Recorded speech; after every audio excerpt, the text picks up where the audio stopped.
হুজুর রাম মন্দির উদ্বোধন হবে 22 তারিখে, দেশের প্রধানমন্ত্রীজি তিনি উদ্বোধন করবেন, আমাদের তো মসজিদটা চলে গেল।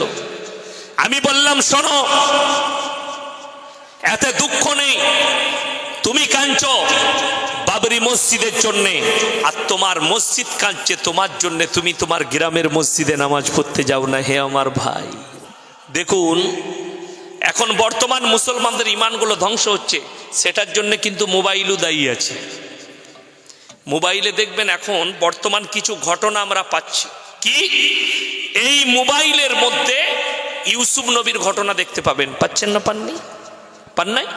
ভিডিও করে ছেড়েছে, একটা সুন্দর যুবককে মেকআপ করিয়ে তাকে ইউসুফ নবী বানিয়েছে, একটা মেয়েকে মেকআপ করে তাকে জুলাইখা বানিয়েছে, একজনকে বাদশা সাজিয়েছে। অথচ জানি না এই ছেলেটা কোন দেহ ব্যবসায়ীর ছেলে, এই মেয়েটা কি কারবার করে, এক চরিত্র কেমন। আপনি যখন এই ঘটনাটা দেখবেন মোবাইলে কিংবা টিভিতে, আপনার ব্রেনে ধরে গেল এই ছেলেটা ইউসুফ। অথচ ইউসুফ নবীকে আপনারা কেউ দেখেছেন? ওই হারামখোররা যারা তৈরি করেছে তারা কেউ দেখেছে? দেখেনি। এইখানে মুসলমানের ইমান ধ্বংস হচ্ছে। শুধু তাই নয়, দেখবেন আমি পরশু দেখলাম গাড়িতে আস্তে আস্তে হযরতে সাইয়েদনা বেলাল হাবশী রাদিয়াল্লাহু তাআলা আনহু, তিনার দেখছি ঘটনা বানিয়েছে, কালো একটা জংজঙে লোককে ছোট পাড়া কাপড় পরিয়ে তাকে মারছে, দিয়ে লিখেছে হযরতে বেলালের জীবনের করুণ কাহিনী, প্রতিবাদ করুন।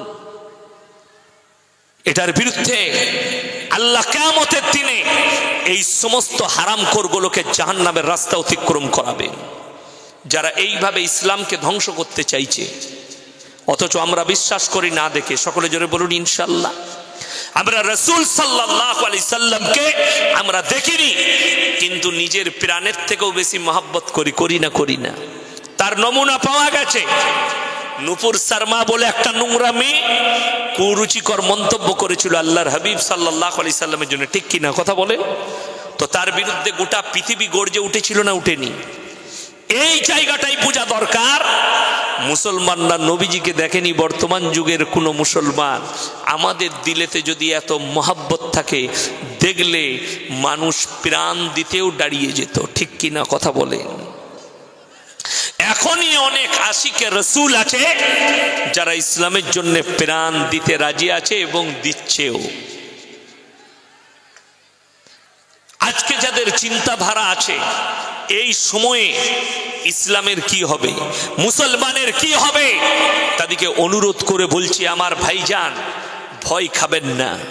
নবীজি সাল্লাল্লাহু আলাইহি সাল্লামের হাদিস, গোটা পৃথিবীতে একদিন ইসলাম প্রতিষ্ঠিত হবে। জোরে বলুন সুবহানাল্লাহ। ইসলাম প্রতিষ্ঠিত হবে। লাল সাগরে হুতি বিদ্রোহী, ইয়ামানের যারা হুতি বিদ্রোহী আছে, তারা অ্যাটাক শুরু করে দিয়েছে আমেরিকার উপরে। কষ্ট লাগে, আমেরিকার পতন শুরু হয়ে গেছে, চিন্তা নেই।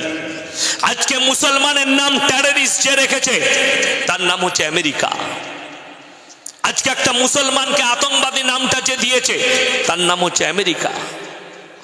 বড় কষ্ট লাগে। আল আকসা মসজিদ ইনশাআল্লাহ একদিন ইসলামের ঝান্ডা গেড়ে যাবে। জোরে বলুন সুবহানাল্লাহ। খালি অপেক্ষা। আমাকে কালকে একজন প্রশ্ন করেছে জালসায়, হুজুর রাম মন্দির উদ্বোধন হবে 22 তারিখে, দেশের প্রধানমন্ত্রীজি তিনি উদ্বোধন করবেন, আমাদের তো মসজিদটা চলে গেল। আমি বললাম শোনো, এত দুঃখ নেই, তুমি কাঁদছো বাবরি মসজিদের জন্য, আর তোমার মসজিদ কাঁদছে তোমার জন্য, তুমি তোমার গ্রামের মসজিদে নামাজ পড়তে যাও না। হে আমার ভাই, ঠিক কিনা কথা বুঝতে পেরেছেন? ফেসবুকে অনেকজন ব্যথা দেখাচ্ছে, আর আমি বলেছি আল্লাহর যদি কৃপা থাকে, আল্লাহর ইচ্ছা যদি থাকে, একদিন না একদিন বাবার হাম তেরে মসজিদ মে ফির সে আজাদ দেंगे। জোরে বলুন ইনশাআল্লাহ। আল্লাহর যদি ইচ্ছা থাকে, বাবার হাম তেরে মসজিদ মে ফির সে আজাদ দেंगे। যারা আমার মুসলমান ভাই, যারা মনে করছেন আরে মৌলবি সাহেবরা ভারতের মুসলমান আপনারা কেন আল আকসা নিয়ে মাথা ঘামাচ্ছেন? তোমার ইমানটা ধ্বংস হয়ে যাবে। কোরআনের আয়াত যতদিন বাকি আছে মুসলমানের রক্তের সঙ্গে আল আকসা জুড়ে ততদিন থাকবে। জোরে বলুন সুবহানাল্লাহ। এত সহজ নয়। আমাদের নবী সাল্লাল্লাহু আলাইহি সাল্লামকে ইমামুল আম্বিয়া বলা হয়, হয় না? হয় না? ইমামুল আম্বিয়ার অর্থ তিনি হচ্ছেন নবীদের ইমাম, সমস্ত নবীর ইমাম। আচ্ছা আপনারা বলুন, আল্লাহর হাবিব যখন দুনিয়ায় ছিল কোন নবী আর বেঁচে ছিলেন? দুনিয়াতে ছিলেন? কেউ থাকেননি, সব দুনিয়া ছেড়ে দিয়েছেন। তাহলে ইমামুল আম্বিয়া কি করে হলেন আর কখন হলেন? কখন নবীর পেছনে তারা নামাজ পড়েছে? এটার জন্যই কোরআন। সুবহানাল্লাযী আসরা বিআবদিহি লাইলাম মিনাল মাসজিদিল হারাম ইলাল মাসজিদিল আকসাল্লাযী বারাকনা হাওলাহু লিনুরিয়াহু মিন আয়াতিনা ইন্নাহু হুয়াস সামিউল বাসীর।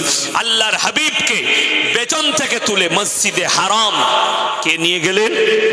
জিবরিল আমিন।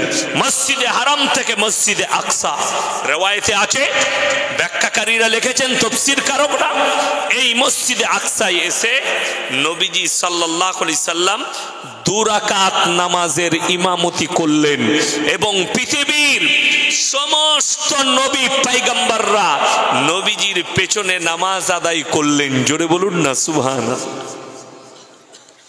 নবীজি হলেন ইমামুল আম্বিয়া। ওই জন্যে সবাই নিয়ত করুন, আমরা না দেখে আল্লাহকে বিশ্বাস করবো। জোরে বলুন ইনশাআল্লাহ। এরপরে দ্বিতীয় নম্বর, ওয়ায়ুকিমুনাস সালাহ, এবং তারা যেন পাঞ্জেগানা নামাজ আদায় করে। হাত তুলে বলুন তো কে কে 5 ওয়াক্তের নামাজ পড়বেন? জোরে বলুন ইনশাআল্লাহ। সকলে জোরে বলুন ইনশাআল্লাহ। 5 ওয়াক্তের নামাজ পড়ুন। আমার নবীজি সাল্লাল্লাহু আলাইহি সাল্লামের হাদিস, যার নামাজ নেই তার ইসলাম নেই। আপনি নিজেকে মুসলমান বলে দাবি করছেন আর নামাজ পড়বেন না মানে? 5 ওয়াক্তের নামাজই হবেন না মানে? আপনি নিজেকে মুসলমান বলে দাবি করছেন। নবীজি সাল্লাল্লাহু আলাইহি সাল্লাম বললেন, যার মধ্যে নামাজ নাই তার মধ্যে ইসলাম নেই।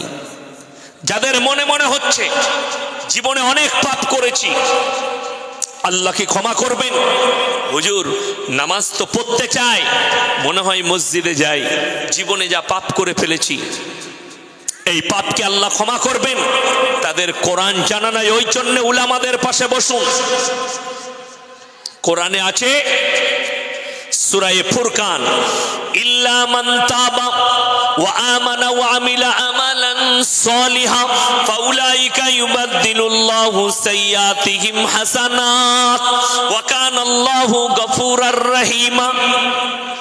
যারা তওবা করার মতো তওবা করবে, যারা ইস্তেগফারের মতো ইস্তেগফার করবে, আমি আল্লাহ রাব্বুল আলামিন পাহাড়ের মতো পাপগুলো নেকি দ্বারা বদলে দেবো। জোরে বলুন সুবহানাল্লাহ।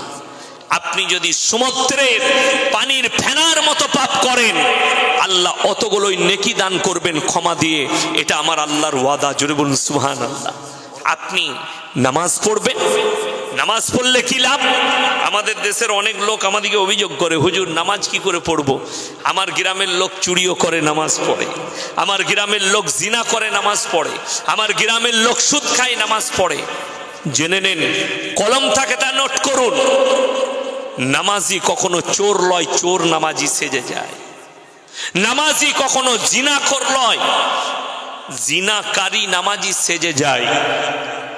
খুব ভালো করে বুঝবেন, নামাজি কখনো সুদখোর লয়, সুদখোর নিজের পাপ ঢাকার জন্য মসজিদে গিয়ে নামাজ আদায় করে। তা না হলে কেউ যদি দিল থেকে নামাজ পড়ে, কোরআন বলছে ইন্নাস সালাতা তানহা আনিল ফাহশাই ওয়াল মুনকার। নিশ্চয়ই নামাজ এমন একটা ইবাদত, মানুষ যখন নামাজ পড়ে নামাজটা দিকে আস্তে আস্তে খারাপ কাজ থেকে সরিয়ে ভালো কাজের দিকে নিয়ে যায়। জোরে বলুন সুবহানাল্লাহ। আপনি বিপদ থেকে বেঁচে যাবেন। যাদের মনে হচ্ছে পাপ মুক্ত জীবন গড়তে পারছি না, আমার মুসলমান ভাই, পাপ মুক্ত জীবন গড়ে দিতে পারবেন কখন? 40 দিন টানা তাহাজ্জুদের নামাজ পড়ে আল্লাহর কাছে কাঁদুন নিরালাই, আল্লাহ পাপ মুক্ত জীবন গড়ে দাও। আমার নবী বিশ্ব নবী বললেন, ফাইন্নাহু ইয়ারাক। তোমরা নামাজে দাঁড়ালে মনে মনে ভাববে আমি আল্লাহকে দেখতে পাই বা না পাই, আমার আল্লাহ আমাকে অবশ্যই দেখছেন। এটা মনে মনে ভাববেন। আমি আল্লাহকে দেখতে পাই বা না পাই, আমার আল্লাহ আমাকে অবশ্যই দেখছেন। ফাইন্নাহু ইয়ারাক। মনে মনে ভাববে। নামাজে দাঁড়িয়ে নামাজের মধ্যে মনোযোগ আসবে। এটা 2 নম্বর গেল। নামাজ কেউ ছাড়বেন না, জোরে বলুন ইনশাআল্লাহ। মায়ের দিকে বলছি, নামাজ অবশ্যই পড়বেন। তোমার বাড়ির কাজ করছো, একটু তাড়াতাড়ি রান্নাটা শুরু করো ফজরের নামাজ পড়ে। জোহরের আগে যেন নামাজ কমপ্লিট হয়। গোসল করে নামাজটা পড়ে নাও। এক জায়গায় শাশুড়ি বউ একটা দাস্তারখানে বসে খানা খান। দিনই পিজা তৈরি করুন।